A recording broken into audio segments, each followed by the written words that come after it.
Okay, ladies and gentlemen, we're going to do a little flyover of the proposed 241 toll road extension. The toll road is in green. You can see that the first little bit runs along the I-5 freeway, which is that line running diagonally across the screen on the land here. It's the line that seems to change the shapes and elevation in the green color and cut those would-be continuous formations in half. Then the toll road turns up northeast away from the freeway and starts to run by the existing two-lane Christianitos Road, which has virtually no traffic and curves to make use of the existing topography. But the 241 is a 6-lane toll road, complete with shoulders and a center wall, so it'll be more than 4 times as wide as any road that's ever gone through this way before.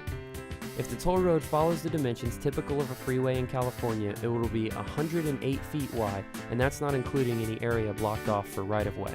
And here on the toll road, we encounter the largest parcel of San Onofre State Park. The highway will cut in half the largest piece of land in the park, and the road and its infrastructure will require 60% of the park to be shut down, and it will also change the natural topography and erosion patterns of the land in this area.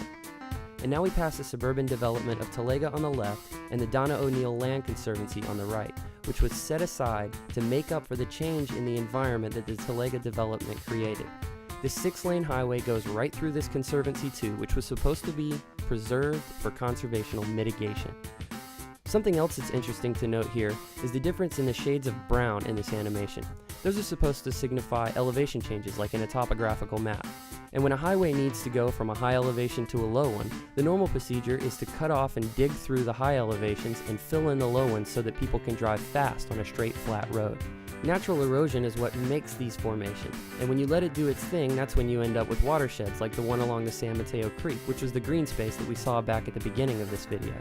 When you build up around these areas that are the natural tributaries to these sorts of wetlands, the water has to be funneled into a uniform pattern to keep from eating away from the land that you've developed. If you've seen the concrete rivers and streams in Los Angeles or in northern Orange County, you know how bad this can get. So basically, the toll road coming through is going to have to bisect the largest part of San Onofre State Park, which will shut down its most popular campground, and then the road will cut straight through a piece of land that is supposed to stay undeveloped for environmental conservation to make up for the leveling of natural habitats for a suburban development.